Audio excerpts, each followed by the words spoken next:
you're worried about not being able to make money. Mm-hmm. But here you are relying on someone else to make money to pay you. Yep. He says that's the worst way to live your life. You're trading one fear for another, essentially. And that took a long time to get over.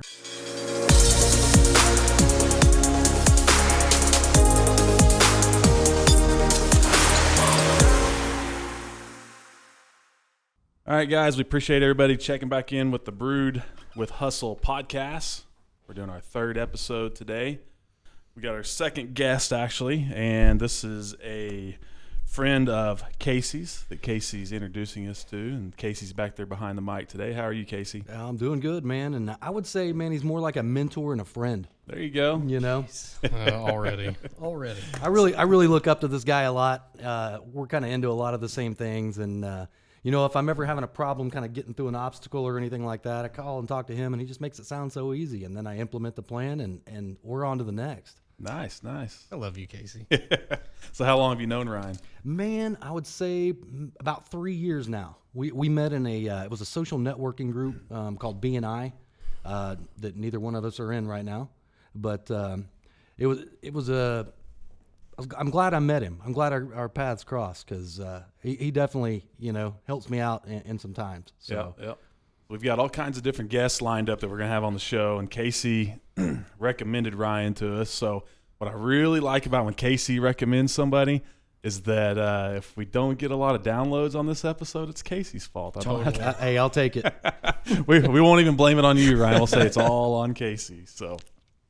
All right, so let's get to it. We'll get to our interview. Like I said, we have Ryan Lassiter here. Ryan is what he calls himself an accidental entrepreneur. He's the owner of Defining Image and co-owner of Levant Technologies. Defining Image specializes in headshot photography, and he's been doing that since 2017. Ryan, how are you? Man, I'm great. How are you? Doing great, man. Appreciate you coming on. Yeah, thanks for having me. That we talked before the show kicked off that I was a little nervous about doing the interview because I haven't met you yet, so I don't know you. Most of the people we interview, I have a pretty good knowledge of their background and all that kind of stuff. So it'll be interesting to meet somebody new that's into a lot of the same stuff that I'm into. So sure, maybe we'll even get into a little bit of your Buddhist background. Yeah, and absolutely. That'll be pretty interesting. I think that's something that a lot of our listeners will be into and interested in hearing about that we may not get a lot of opportunities to talk about with other guests. Sure. So anyways, let's tell me about let's start with Defining Image. Tell me about Defining Image. What do you do with that? Sure. So Defining Image is a headshot, specifically headshot company with photography, and what's crazy is that, and this is a recurring theme for me, is it was a complete accident, right? And we'll talk about that with everything. But I never thought. Everybody talks, entrepreneurs like niche down, find your niche, these types of things.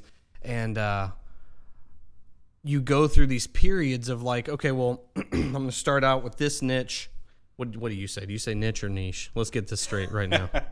I probably say both. Yeah. See, I have a little sales trick. Okay. So what I do is I fill somebody out. I let them say it first. And I then said it twice in opposite direction. It's not going to work. So I just agree with however somebody else says it. Let's go with the French. We'll go with the niche. Let's go niche. Niche. Okay. So is it Target or Target? I'm just saying. It depends on how fancy you want to be. Yeah. Okay. We'll keep it half fancy at go. niche and There you Target. go. Okay. Okay. So you start out with a niche. And then you get confused or your marketing's not right or something. You get nervous. You get hungry. And then you're like, okay, well, I'm going to expand out a little bit and try a little bit more. Maybe I need to be doing something else. Maybe this isn't right. And then eventually you figure out, no, this is the right way to do it. So I did that with Defining Image. And so I am strictly commercial headshot photography, whether that be realtors or entrepreneurs or actors, those kinds of things. So was Defining Image your first company? Was that your first? Or did you start with Levant? So I didn't start Levant. Levant's been around for 16, 17 years. Oh, okay. Started by a guy named Tarek Dina in Norman. And that started out of he was a programmer and he was just doing help. He was helping out people that he thought needed to go to websites. And so that thing kind of went. I was in the music business for a long, long time. And so, again, everything was an accident. Yeah. And it's just something I'm telling my little brother right now. So when I'm younger, I'm in college. I find that I get married there. And then I find that my wife, Kristen, has already gotten her bachelor's. Okay. And now she's getting started on her master's. Okay. And so not stressful for us as a family because Yeah. she's Chickasaw Okay. and they were amazing and they're taking Yeah. care of that for us. And they've helped us out tremendously throughout the years. But here I am wasting our money. Yeah. Yeah. And I'm sitting here, I'm a music store bum, learning a lot about stuff that no one needs to know. Sorry, Casey. And just and then sitting here thinking, and I can remember having the conversation with my wife, like, no one is going to pay me what I get paid right now Yeah. to do anything else. Yeah. I was making about 34 grand a year. So had my perspective been a little different, anybody would have paid me what I was getting paid Yeah. there to do something else. I just felt so pigeonholed there. And it was weird. We had a kid. This was 20. Oh, I shouldn't say that. I'm gonna get in trouble. 2011. Yeah. Dude. Yeah, I think that's it.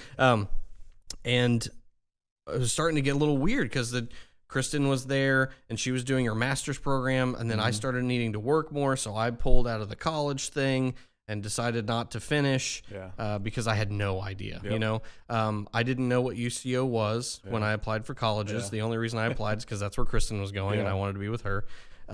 Started out as a psychology major, but Kristen was like, "Well, you need to get some sort of scholarship. You go do music," and then I became a music major.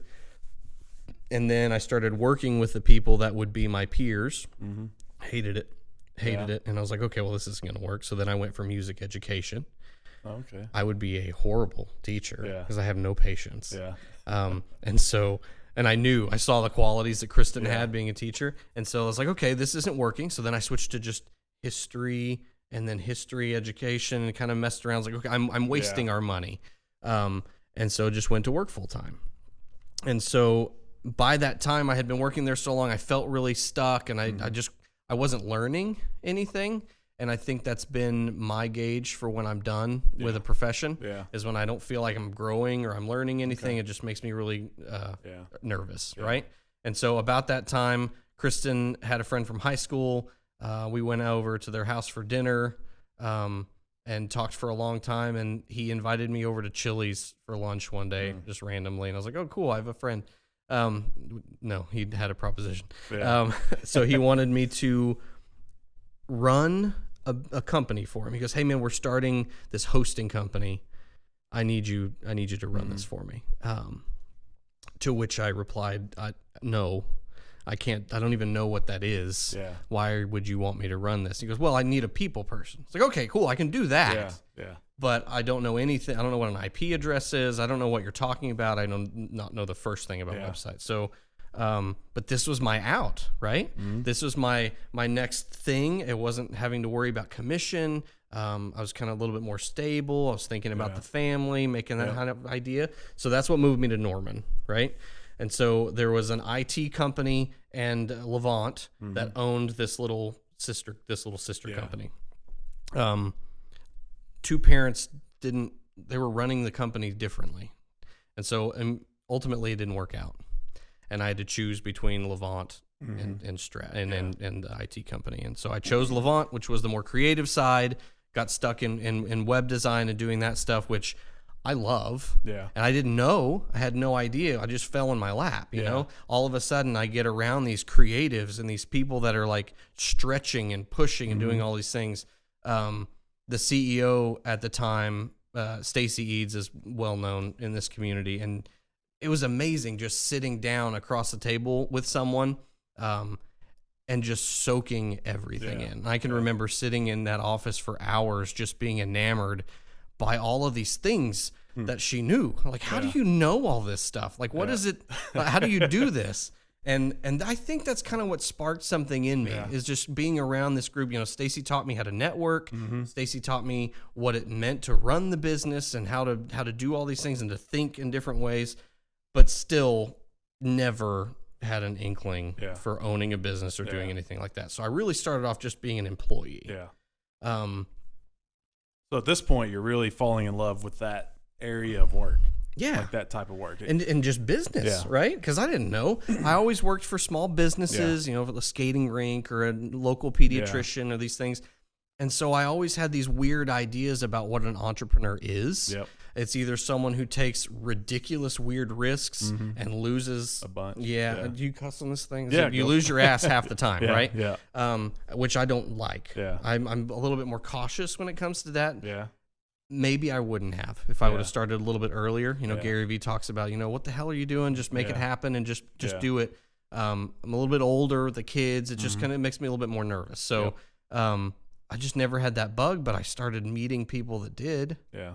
And I started realizing that those people, once we started talking, were asking me for advice. And they were asking me like, hey, what would you do? And so I got to put myself in Yeah. that position, right? Yeah. Still had no inkling that was Yeah. what I wanted to do. Yeah. In the meantime, I'm running around shooting pictures of abandonments because I was a hoodlum. Yeah. And that kind of ties into the whole Buddhist thing of impermanence and watching something that was once like this beauty and this Yeah. this distilled emotion that kind of sits in those places. It's kind of cool. So I wanted to take pictures of those places that I was in and watching people. I was a part of a forum that was like pretty elite to get Yeah. into. But all these guys were like taking these really amazing shots. I'm like, well, how do I do that? You know? So I order a camera. I ordered a DVD that showed me how to use a camera Yeah. first, right? To see if I could even grasp Yeah. it. And then I just ordered whatever camera he was using on the Yep. DVD. Yeah.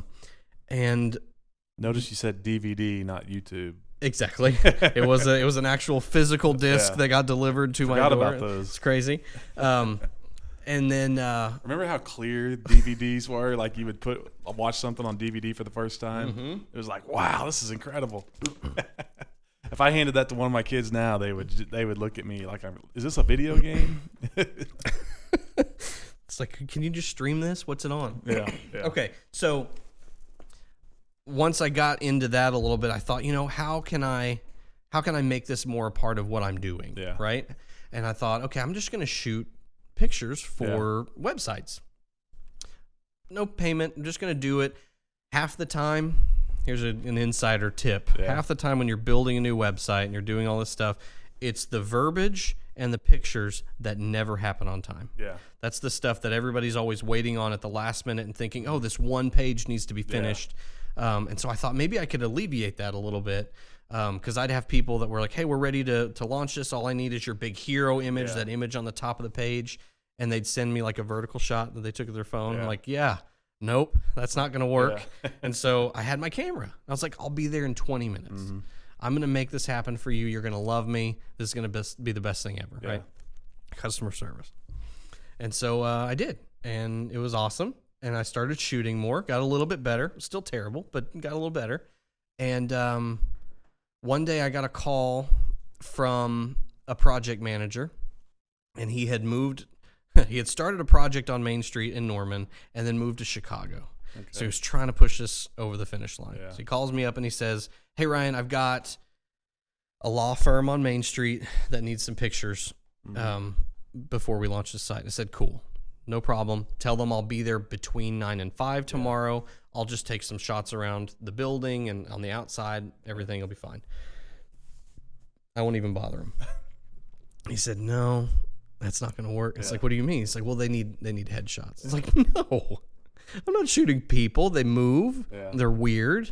I don't like people. I didn't think I did at the time. And he's like, man, I told him you'd be there tomorrow. Like, that's the best, the best word you can ever hear is like, I need you to do this tomorrow. So I go home freaking out. And like any good millennial, I jump on YouTube or I Google. I don't know what it was. I think it was YouTube. I jump on how to take a badass headshot, right? And I find this weird, like brazen individual named Peter Hurley doing a talk up at B&H Photo in New York. And here he was laying it out. Yeah. And I watched a ton of his videos and absorbed 5% of what he said. Went the next day, did a very mediocre job, which I've since reshot, and then knocked it out. So what happened was in that shoot that I was totally against, I thought, wait a minute, there's something here. I'm watching these guys in New York, and then I start doing more research. I look at the guys in LA and Chicago. I'm like, wait, people don't do this here. Yeah. This is different. Why is this different? And then I look at the process and the way that they direct and the way that they put people in there, and I'm like, I need to be doing this. I need to be doing this. And that was the very first inkling that I maybe even had it in me to own a business. So do you consider yourself a photographer or an entrepreneur? You know, I don't know. Because you're saying you accidentally fell into it, and I can sense a lot of passion about photography. But just a little bit that I do know about you, I definitely have started to sense some passion about entrepreneurship. So is the entrepreneurship bug something where it's like, okay, what's the next project, or is photography your thing from here on out? I think at the beginning it was all just fear. Everything was fear. Yep. Sometimes everything is still fear, but it's always looking into the future. I think I'm a little bit more cautious about it now. Yeah. Right. I did my thing where I was like, you know what, I'm going to start a YouTube channel. This is what I want to do, and I think I'm going to focus this, and this stuff can be accessorized. But then I thought, no, that's not what I want to talk about. And then I kind of pivot a little bit and kind of move things around. So I do look into the future. Yeah. And I kind of think, I don't ever want that one stream kind of deal. I want my hands in different things. I love helping people with their own projects, right? I really love that swoop in, kind of see it from the outside. They get their little aha thing, and I feel like I've helped, and then I'm out, right? Yeah. So that helps a lot. I don't know. It's kind of one of those things. Once we get into Buddhism, is that a religion or is that a philosophy? That's one of those things. Like, well, are you an entrepreneur or are you a photographer? I don't know. So okay, so you kind of fall into this deal, and you see how this works, and you're like, okay, man, this is what I need to be doing. So how long did it take for you to just decide to get over the fear and just say, okay, I'm really gonna turn this into a business? And so did you have a job? Did you say you had a job? I was still with Levant.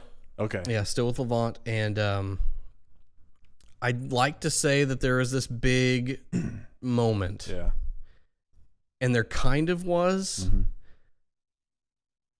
but there wasn't. Yeah. I don't know, because I'm big on the side hustle, right? This was a side hustle for years because I was scared. Yeah. Right?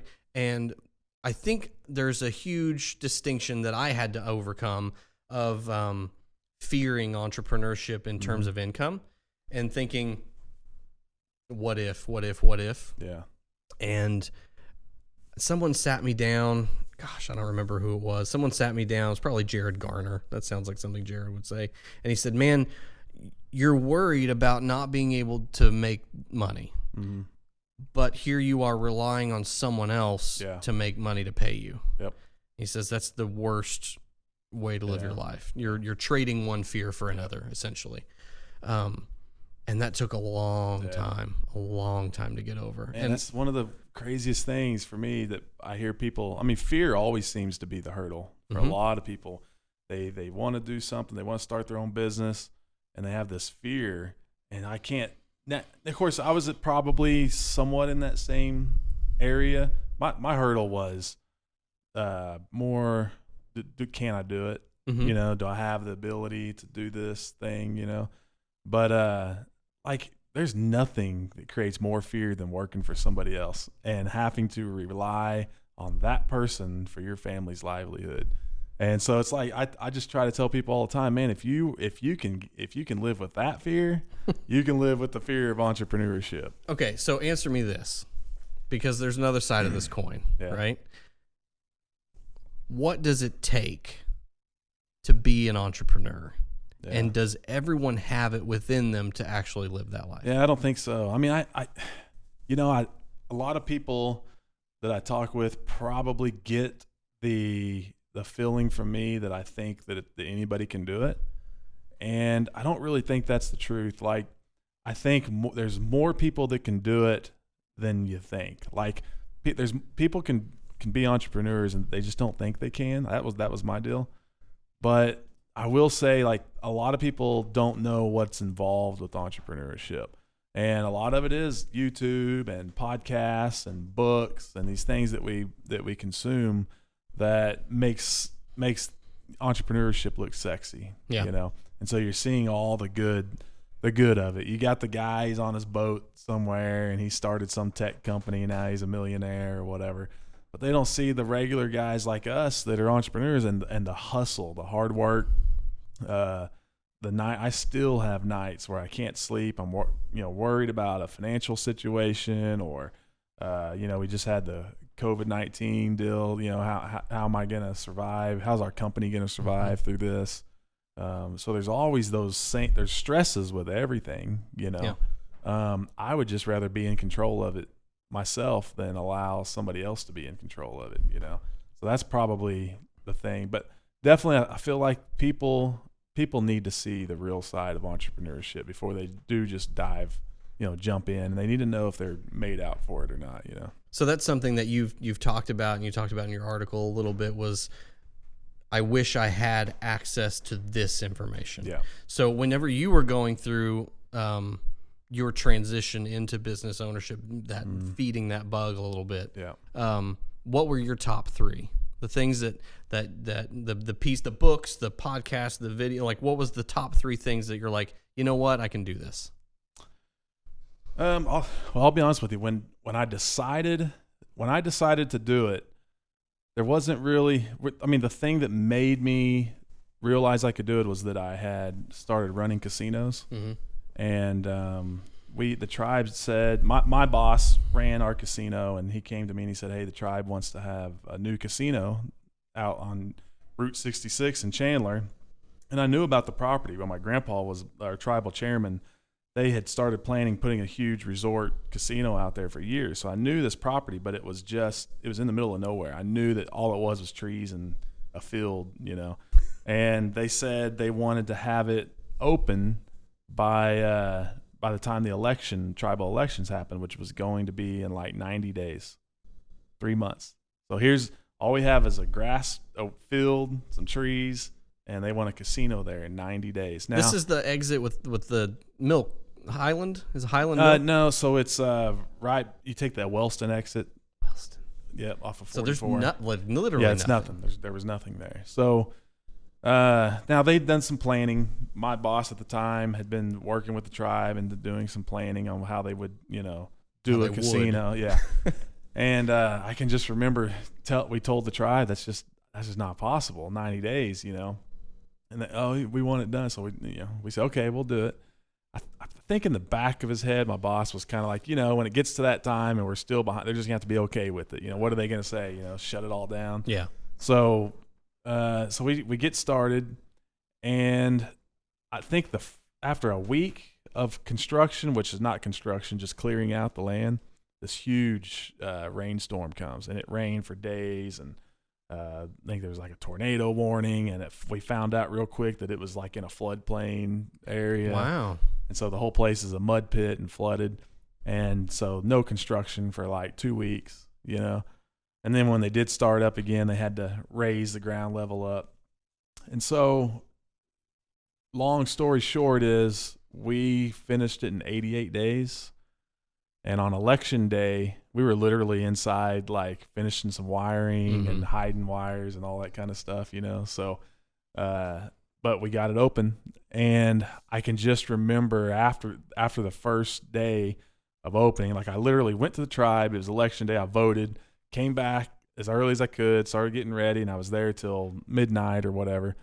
And at about 10 o'clock that night, my boss had called and left a voicemail on my phone. I didn't get to see it till I left at midnight, and I listened to it. And he had told me that he'll never doubt my leadership skills again, and that he had a lot of employees come up to him. He would go around asking, "Do you guys ever think we'd do this?" And they were like, "No, not really." But Jake never seemed worried about it, So after that happened, I just had this belief that I could do it, because I looked back, I was like, man, I kind of did start a company. I did start a business. I helped build a place. Obviously our team did it, and that's, again, I learned it's not all about my abilities. It's about my ability to put a team together, you know, that can do it. And so right then and there, that was my moment where I felt confident about doing it, you know.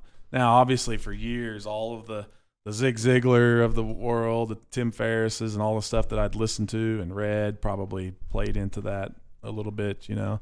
But it's kind of like you. It's accidental. It's like I already knew I wanted to do this, but something happens that really gives you the confidence or whatever, you know. So. Shoves you over that line. Yeah. But I also had like a situation where I knew I had to do it. Yeah. You know. But I procrastinated forever on actually doing it because of that, you know, lack of confidence. Was there some overlap with you with the two things? So like I shot for a long time. I mean, I never left Levant. I ended up owning half of it. So I mean, that's like portions of it. So I had over the years, I'd kind of gotten to know some people, whether it was through our casino business transactions or whatever, people who were entrepreneurs. And I just noticed like or there was even little side hustles that maybe I tried to do or some friends tried to do that just never seemed to work out. And one thing I just always noticed, man, is like when people didn't go all in on it, they had a harder time making it successful, or at least even following the timeline they'd really like it to be on, you know? And so I really, man, when we got to the point to where it was time to start brewing beer and go, I quit. I left my job with the tribe and started doing it full time. And I mean, it's paid off, I think, a lot, just because having somebody that can full time push, you know, branding and marketing and sales and that kind of stuff. And now I look back at people that have started breweries and kept their day jobs. I have no idea how they've done it. No idea. So yeah, it was an all in deal. I'm lucky I had a fiance who works hard and, you know, makes good money and helps give some security there, you know. Yeah. If I was a single guy, we had this conversation the other night. If I was single, maybe I hadn't started it yet. Yeah. You know, I have kids, so I would have probably had that same mindset of, look, got to take care of the kids. So, wow. Yeah. So how long was it? So you I guess you really always stayed with Levant, and then ended up being part owner. Yeah, it's weird. The timeline was so odd, and it's not a story that I tell very often, but I had a date. I had a date in my mind. This was working. It's weird. You're talking about timelines, and I had no idea what I wanted. I was just like, okay, well, I'm just going to let it grow organically. Yeah. There's no tension. When I started defining image, I thought the logo was cool. Yeah. And I literally had it drawn on a piece of paper, and I took it to our creative director, and he was like, yeah, do this and add this. And like, dude, I'm a company. Look at that. Yeah. But I had no inkling of like leaving or doing this full time. It was just not a thing. It still wasn't a thing. Yeah. It was, hey, this is kind of cool. Maybe what I can do is shoot enough headshots to get a nicer camera. Yeah. And then it was, okay, I got the camera. Maybe I can shoot enough headshots with this nice camera to get the best lights in Oklahoma. Yeah. And then when I did that, I was like, okay, well, maybe I can just further whatever I was doing. So it kind of kept going. And so every year when I had this like, you know, dartboard kind of idea of income or whatever, I doubled it. Yeah. And that scared me. Yeah. It's like you're telling like, oh, well, some people, these side hustles, I didn't really have a timeline. Yeah. And so it scared me that it was going so fast. Yeah. So are you a goals guy then? Like, do you set those goals of here's how much I want to make, or are you kind of a fly by the seat of your pants? So I'm a goals guy. Yeah. And I'm a write everything down guy. I think we kind of share this. I am a goals guy because I'm not a goals guy. Yeah. And I am a very detail-oriented guy because I'm not a details guy. Yeah. Yeah. And I think one of the huge things that I've learned in my professional career is you have to, I used to say you have to make your weaknesses your strengths. Yeah. That's bullshit. Yep. You can't do that. But you at least can't let them kill you. Yeah. Right? And so, man, I struggled for so long.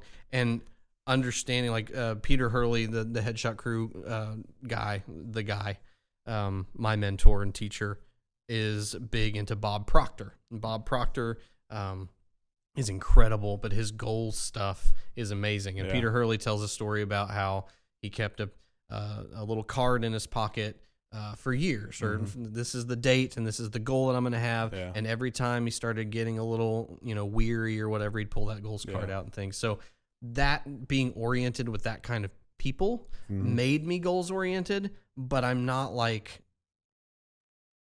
bummed if they don't happen, and I'm not like really ecstatic if I go way over, right? How are you with that stuff? I think like I am a goals person, but I'm not one of these people that writes them down. So like a lot of people believe in writing your goals, and I think it would be very helpful. I'm not saying that I don't think it works. I'm just saying I've just never been that way. But I have goals. I just don't write them down and then look at them every day and that kind of stuff, know. And a lot of that I think is because I'm kind of a visionary type person of like I've got this one big goal. Like this is it. I've got this one big goal and I'm going to get there, and I don't want to miss a bunch of little goals on the way that'll discourage me from getting to that goal. I could probably use some development in that area, becoming more goal oriented. And really, there's a lot of different ways of looking at goals and how you should go about them, and how often to readdress them and that kind of stuff. And I'm too busy trying to figure out what's the next beer that I'm going to come out with, But I just have a big goal of where I want my company to be. And then that's kind of every day I'm doing something to try to get there. My goal is every day to do something that's going to move the company forward. That's really my goal every day. That's cool. I mean, one of those pivotal books that I read during this whole thing was a book called Die Empty. It's by Todd Henry. He's the guy that wrote The Accidental Creative. And he talks about the way that I write the goals down that I have are these like the stretch goals, the sprint goals, and the step goals, right? Yeah. Because if you have this huge goal, that is a collection of smaller goals. And if you can't focus on these small step towards, and like you're talking about doing something every single day, the only reason I have these written down, because if I didn't, I would literally have no direct. So here's kind of the way that I envision goal setting for business owners, for entrepreneurs, is that we always look at the method, right? I'm here. I want to be successful. So here's where and that's where all the content is, right? That's where everything is based, is how do I get there? Yeah. Man, I'm big on you have to know where you are. Yeah. And so many people don't understand, like, what are your strengths? Like, what works for you? What's going to be your hurdle when this actually goes in? I had no idea, Self-awareness. Exactly. Yeah. I'm not a details person. I kind of knew that when I started, but it really became apparent when you start this company. And there's probably people that I've shot headshots for in my first 6 months that I've still never sent an invoice for. There are little things like that I don't know, but so I have to have these procedures, the little small things in there, or it's not going to happen. Yeah. So I was big for the first year or two, figuring out, okay, where am I? Yeah. Where exactly am I here? Now that I know where I am, and I know what the goal is, there's where the trajectory is. Because if you take a step in the wrong direction, it's not the right step, right? And so that's kind of been huge in figuring out where I'm going with these companies. And when I took ownership of Levant and started running that, there were entire branches of that we closed down once we rethought, like, okay, where are we? Yeah. And where do we really see this company going? And kind of having that discussion and kind of looking everything over, I mean, changed a lot of things for us. There's a lot of growth for me personally through those things. Yeah, I think like there's probably a lot of goal setting and planning that I do that's probably just an area I don't write it down. Sure. I'm just not I got now. I'll also change. My goals will change like on a dime. Yeah. Really quick. But I'll tell you, like, I also think some of that is what helps me to be successful as an entrepreneur, because a lot of people will say, okay, here's my goal. And then halfway through it, something changes and they're not able to actually reach that goal and they need to pivot. Yeah. But their eyes are so stuck on that goal that they go into this tailspin for like days or weeks, of like, they feel like a failure or whatever. So I think like I try to be as nimble as possible. I do want to get better at being able to sit down and identify what the goals are, and then having those wins. Having that thing in your mind that says, "Oh, you did it. You reached a goal." But like my mind is so fixated on this one big thing I want at the end that when I come out with a new beer that's like a big hit or whatever, like it's cool for like 30 seconds, Sure. and then I'm like, okay, whatever. What's the next one, or what's good. the big thing, but so yeah, I need to be better at that. So for sure. I think that pivot, man, that's one of those things. Yeah. Sorry, I got to stay here. Yeah. The pivot is one of those things that I think really sparks the difference between a successful and a non-successful entrepreneur. Yep. Man, I've had so many people tell me good things over the years. Like Rennie Cook is an amazing mentor to me and a fantastic speaker and coach and all those other things, trainer and all these things. But he told me over and over and over again, where's your pivot? If you have to pivot, where are you going? Are you leaving room for your pivot? Yep. Is your mission statement put together in a way that if you have to pivot, does it still hold true? Look into the future. What could happen? Where is this going to work? Are you really thinking this through? Which the answer was always no. Yeah. Like, no, Yeah. this sounded great. I thought it sounded poetic. Yeah. Surely you're going to like this. And he's like, yeah, but did you think about it? Yeah. No. So, Yeah. like, man, the lessons that you get in the trenches are amazing. Yeah. And So have you had that moment yet as an entrepreneur where you really had to make a big pivot to keep things going? No, I don't. I think with Levant and kind of that was a huge pivot for us, and we changed the business model a lot when it came to that. And we were thinking, okay, well, I don't want to worry about 6 weeks. I want to worry about 6 years. Yeah. I mean, let's work in this way, and how can we be more beneficial to our clients for longer? Yeah. How can I keep that line of communication open? I think being an older company, we did things the way that website companies did a long time ago, right? Which would be, hey, I'm going to build you a website. Cool. I'm going to host a website. Cool. Peace out. I'll see you in 3 years when you need a new website, right? And that was just kind of something that just kind of kept through. Yeah. But you have to really think about, like, these people need help. Yeah. They need help with their messaging. They need help with the narrative. Narrative changes. The way that we talk about how you produce content for your company changes from year to year. And now I sit down with clients that have been with us for 15 years. I'm like, hey, this worked and this was awesome. It's not working anymore. You can't sit and think that this is going to happen. We have to pivot in the mode of what we're doing. So that's been really fun because I like having those conversations. Yeah. I think so. I had a conversation not too long ago with another entrepreneur, and they were just starting their business. They were in the early stages, and we were talking about the fact that if you're going to start your own company, and I could say if it's if you're going to start a brewery or what, every industry has its challenges, but like if you're going to start your own company, you have got to be mentally prepared for the difficult times, the thing that's not going to go as planned.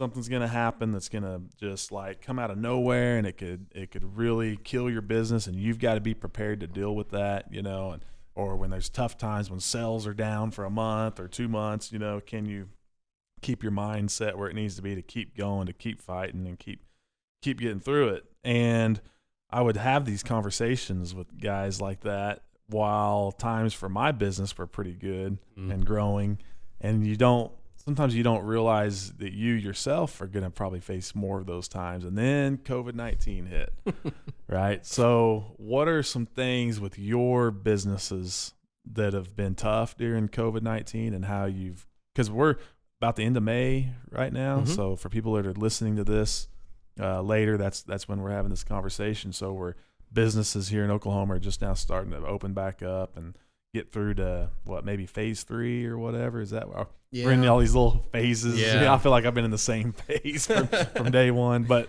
so what are some things that you guys have had to deal with, and how did you overcome that? I think so. There's two answers to this, right? And pay no attention to my beer. you keep. I gotta have a beer. Get the sound. How's it sound? There it is. I love that. Okay, so there are those things that happen on a dime, and then there are those things that happen over a long period. So defining image, here's a great example of that. I was moving studios, and it was my last haul over to the new studio. I throw the backpack over my shoulder, and it hits the door frame. Mm-hmm. Completely normal thing, right? I get back to the new studio and realize that the hard drive was in the outside pocket of said backpack, and is now ruined, like beyond replacing or getting any of that stuff back. That was were the images I was working on. Entire shoots, hours and hours of work just gone. And so that was the first thing. I'm like, oh, I now have to have a really difficult conversation with a bunch of people that I hope are going to extend some grace here. And I've got to start reshooting immediately to make this right. And so there are things like that. And I believe COVID-19 was kind of one of those things that was just this immediate bam, right? With Levant, we had this weird period of like, we're not sure. Is this what we want? Are we wanting to move out and do more all media? Are we wanting to do strictly websites? Is it where are we going? And that was a really scary time for a long time. And we ended up just throwing a bunch of money into figuring out what it is that we wanted to do. Once we kind of got past that and we were working on kind of rebuilding, this is what I want. At that point, I was like, okay, we got to be really careful because we're, anybody is 3 stupid decisions away of losing it, right? You can make 3 stupid decisions this afternoon and undo every good thing that you've done for your company, right? They could be pretty stupid, right? But I think I had the mindset, luckily, of just we're still in rebuild mode. I was just kind of restructuring and making sure that foundation was there. So when COVID-19 hit, defining image, man, can you imagine if I had that date and then became a full-time headshot photographer and then COVID-19 hits a few months later? I am so screwed. So screwed. Yeah, it's like us. We're working on a new building that we'll move our brewery into in downtown Automobile Alley. And originally we thought our plan would have been we would have moved into a new building like this probably around the beginning of this year. And as much as we want to move and expand as quickly as possible, I mean, I thank God that, that we didn't start it. Yeah, that we didn't move it into it like in February. Oh, yeah. I mean, I have friends who started breweries and literally they were open for like a week and then everything gets shut down. And it's just, you talk about tough times. But I don't know how you come back from that. You know, I mean, that's, especially if it's your first go, right? If you go and then it fails after a little bit and then you go again, it fails, and then something catastrophic happens, you're like, okay, cool. I know that what's that kick? How do you start a motorcycle with your foot? The Kickstarter? Kickstarter, yeah. That's old school. Yeah. You just push the Kickstarter again and that happens. So I think with, it was kind of dual, defining image completely fell off. But I felt so confident in what we were doing with Levant that this was okay. It sucked. The timing was terrible. I had just been to Vegas. We did this conference called Headshot Mania, where this was every serious headshot photographer from all over the world flown into this one place so that way we can, hone our craft together, talk about the new things that are going on. This is what I love, There's no shortage of like, hey, we've never met, and I am absolutely going to learn something from you because we're in the same space. It's just that feeling of just progress and moving forward, that it doesn't matter what we do. It's life, right? I think that plays into the part we talked about earlier about, does everybody have what it takes to be an entrepreneur? And I think the one thing that not everybody has is the ability to not give up. I think I've seen people that started businesses and they were entrepreneurs. Technically, they started a business and they may have done well for a while, and when things got tough, man, they just I don't want to say they just quit, but like they just didn't have the fight in them to try to figure something out. Sure. To try to figure out a way through it.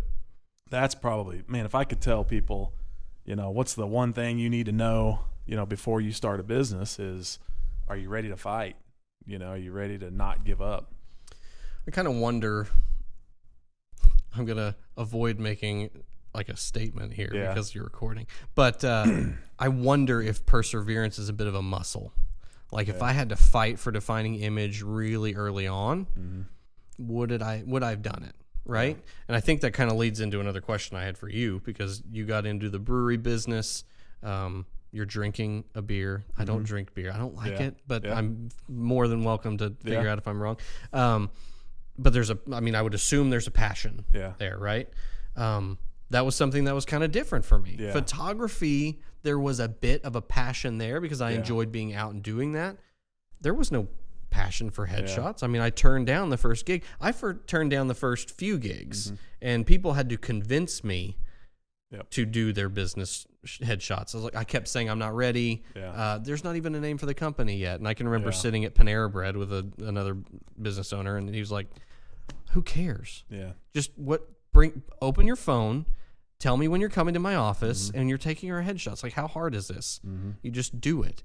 And so that, again, fear, but there was not a whole bunch of passion on the forefront of that whole thing.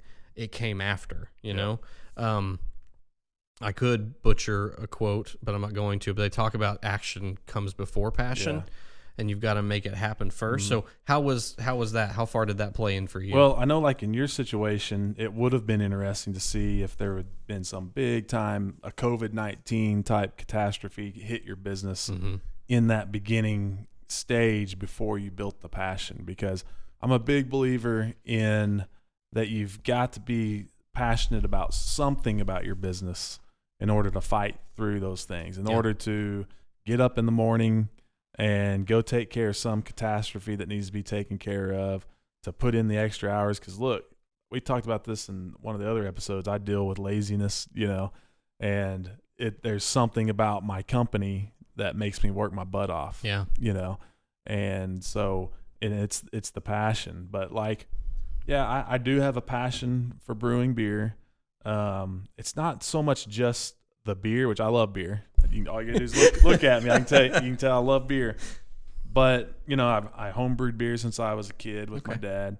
But the real passion is having an effect on people. Because what really gave me this desire to start a brewery, which I always wanted to have my own business. I always tried different things and wanted to be a business owner. But the biggest thing that really gave me a lot of passion behind brewing beer was the times I spent with my dad, sitting at a pub having a beer, or the times I have with my friends. There's just something about bellying up to a bar with some guys and chatting and talking about, the Thunder or whatever. There's just something cool about that experience, and that my dad used to say that good beer keeps you around good people.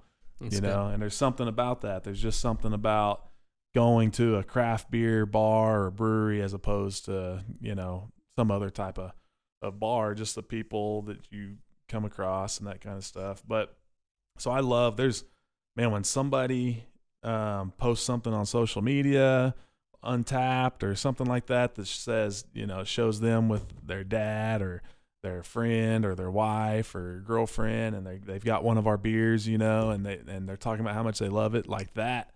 That's the thing that gets me going, And so that's why I have this passion to get up every day and go get in front of the computer and okay, what's the next recipe? What's the next cool beer I can come up with, and then just, having that impact on people and having an impact as an entrepreneur, as a example for other people who were like me that didn't think they could do it.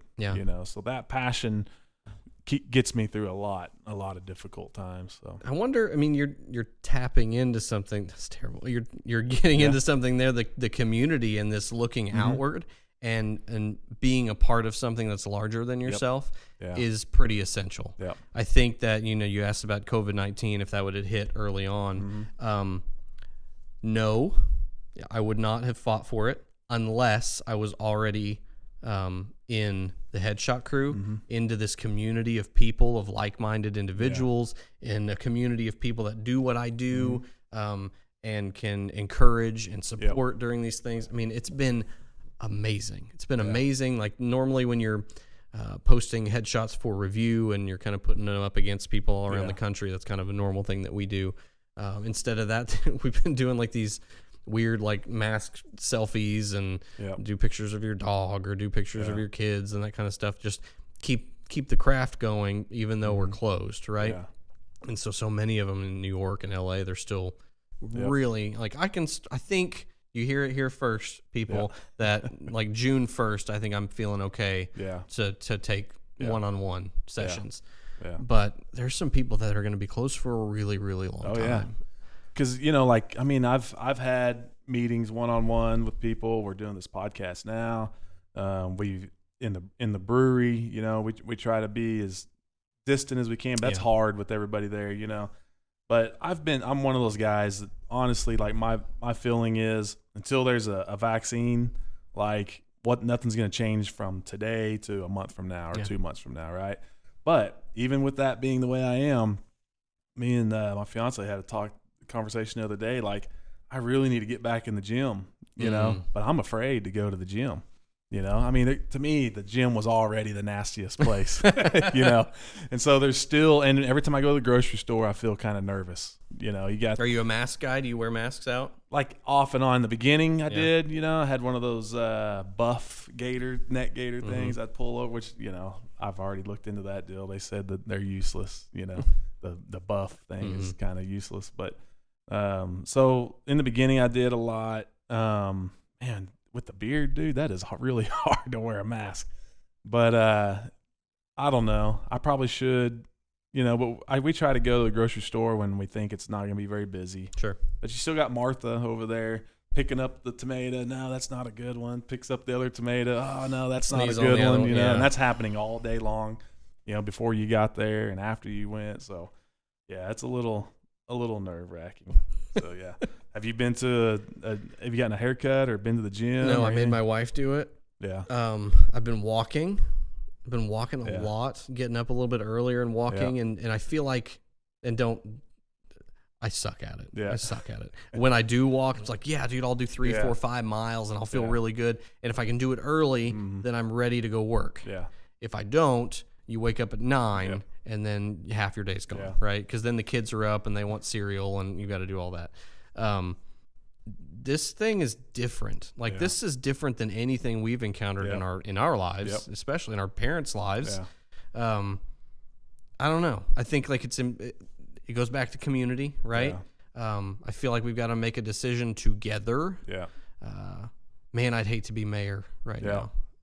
What you're saying though reminds me of what Mayor Holt had to say in Oklahoma City. So, like, I think he said something about no matter when he made the announcement to reopen, it just wasn't going to be a good announcement, you know. And everybody, I think people do need to realize that we're in uncharted territory. And so when we like to judge somebody's decision on what to do or whatever, you know, it's like none of us have been, even these leaders have never been in this type of a situation, you know. So either way, it's going to be a tough call. And every day when I try to decide what I'm going to do as far as getting out and that kind of stuff, it's just like, man, it's just like seems to be no right answer, you know. So yeah, that's definitely. I would not want to be put in a position where I would man, Bria Clark is amazing. She's fantastic. I love Bria Clark, newly elected, and now just. You're going to get roasted. And you know going into a position that no matter what you do, you're pissing half of them off, right? And those are the people that are going to tell you on social media things. I don't know. I think being a creative and you kind of seek that approval, like you're doing this podcast, you want people to enjoy. Sorry that you have to listen to me, but it's one of those things like there's that fear in there. Is this going to be accepted? Is this helping people? Yeah. And when you're in a position like Bria, I mean, luckily she's got a good, strong following of people that will tell her that she's, you know, you're doing a good job. Yeah. I know this sucks. This is stupid. We didn't ask for this, right? Yeah. But man, to be in that position and have so much negativity getting thrown at you all the time, that I don't think I could endure. Yeah, that's the thing about leadership. You've got to be prepared to really piss off half the people, right? Are you one of those people that feels like your physical health, being in shape, and that kind of stuff has a direct effect on the health of your company? Anything that I say right now is going to be hypocritical. Yeah. That's another thing that, man, Rennie Cook, again, I was sitting in his office and I noticed, I was like, dude, you look really good. And he said, yeah, my coach said, you got to look hungry. Mm-hmm. If you look, like you're just slacking off, if you can't take care, like defining image, I'm helping you define that image for yourself and for people, right? Yeah. If I can't take care of my own image, Yeah. then why would you trust me with yours? Yeah.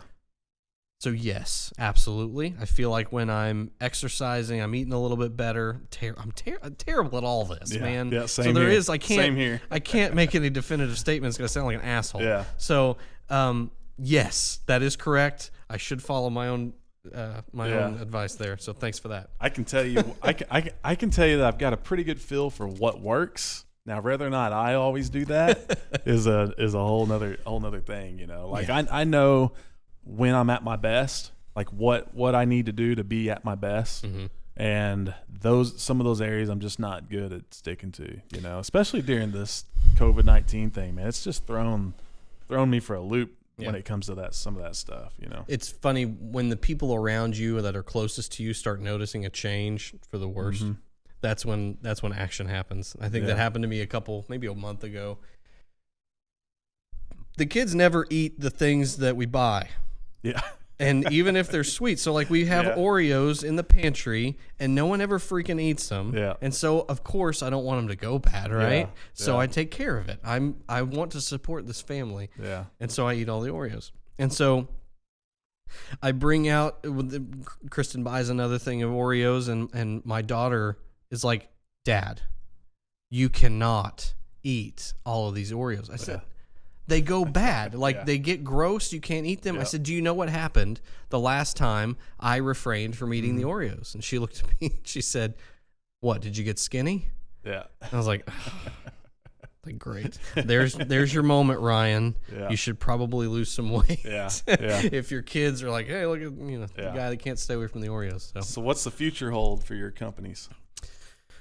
Man, it's amazing to think that after COVID-19 and this thing starts normalizing again, that we can start thinking about like, okay, what does this look like now, right? I think for Levant, for me, it's going to be a huge focus on retention and not just keeping people in our circle, but I want to make sure that people are completely equipped to do the things that they need to do as a business owner and as a company. I think that so much changes in your narrative and how you talk to clients day to day that you should have access to make those changes as you're thinking about them. I always talk about your website being it's a conversation. It's a sales conversation, right? So if your website is not telling prospects what you do, where you are, why they should choose you, why they should even need what you're doing, then it's not doing its job. And if you have an employee that you are paying for that isn't doing their job, you need to fire them, right? Yeah. And so talking about that conversation and creating that narrative, I want to use the examples that I've had from other clients and be able to just mass send that out. So I think we're going to be doing a lot of video in the future, just talking about like, hey, here's what we've been doing. Here's what's new. Here's what's working. Here's the things that have changed in our platform that you can utilize for your benefit. And then defining image, man. Yeah. I'm going all in. I got to, that needs to happen Definitely again. think video is like the thing. I mean, that's like one, it's underutilized. I'm amazed at once I got a feel for how with my brewery, how I wanted to use video more to get people to put their eyes on our company. Yeah. It just amazes me how few people are doing that and then why we weren't doing it sooner. It's funny because the thing that video changes for everybody is, okay, so you're a perfect example.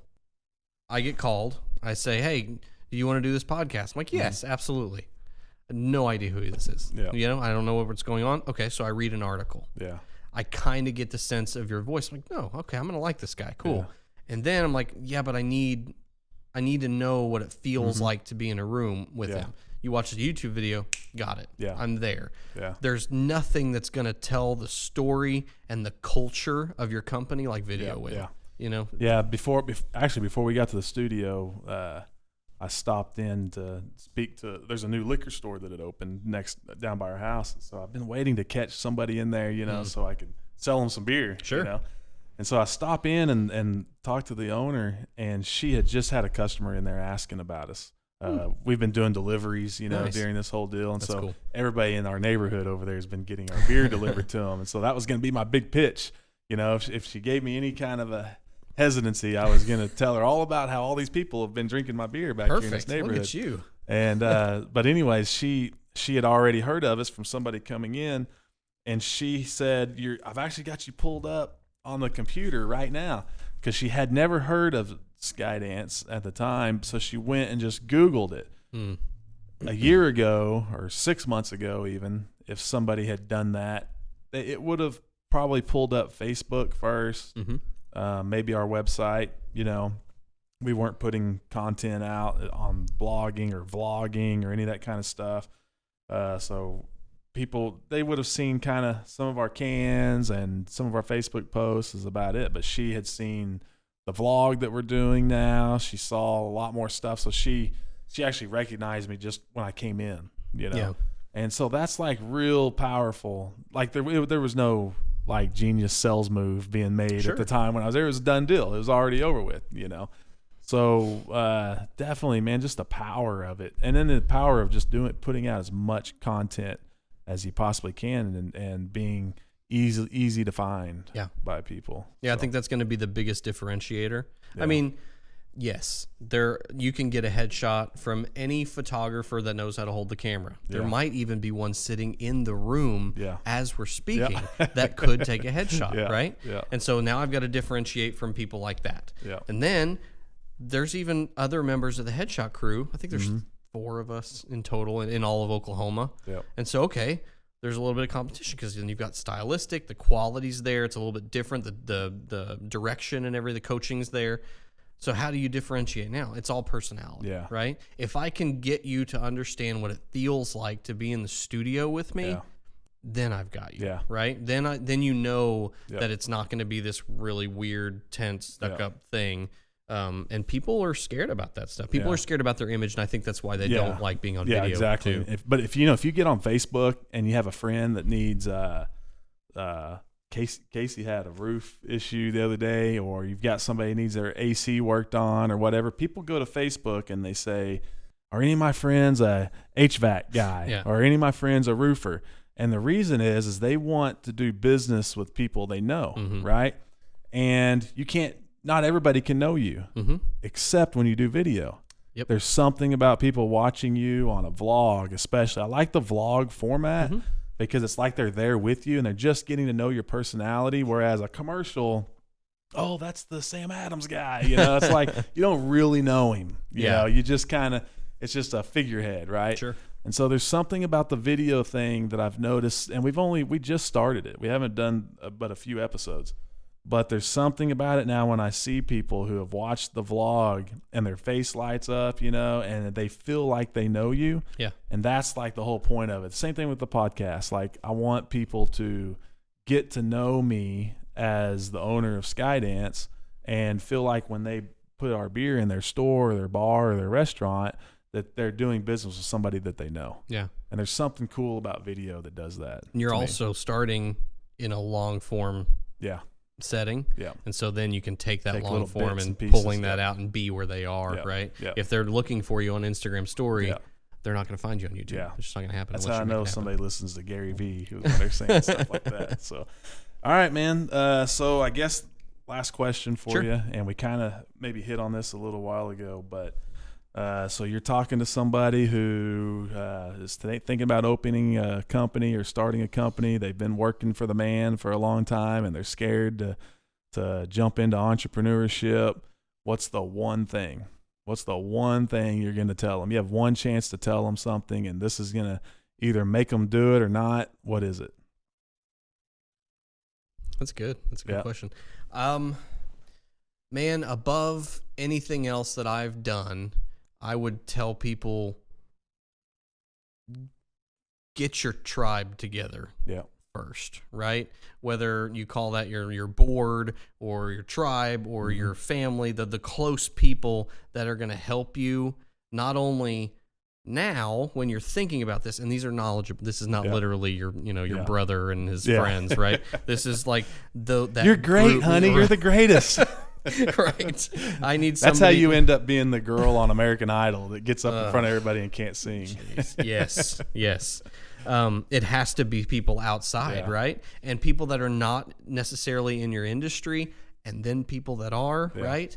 And get that thing together and start learning more about how community is going to help make or break this, because they're going to be the ones that are there when you start it. Yep. They're going to be the ones there when COVID-19 hits and you're screwed for a while. Yep. I think above anything else, it's about who you surround yourself with. And that's what made me succeed as much. Man, I'm glad you said that, because that's really like the whole purpose of this podcast. Is, we talked about a lot of areas where I really want to develop more, Sure. And so really having people like you on here, that's like my purpose. When we were trying to come up with a name for the podcast, like I'm like all the ones that really describe what I'm wanting to do are already taken. Tribe of Mentors, the Tim Ferriss book, stuff like that. It's funny you said the board too, because what was the name we talked about? Oh, the Board of Advisors. We're going to call it the Board of Advisors, right? I'm so huge on just bouncing ideas off of people, thinking out loud to somebody, working together with people to come up with stuff. So I'm glad you said that. Oh, So, good deal. well, man, we appreciate you coming on. Absolutely. So, Thanks so much. yep. Thanks.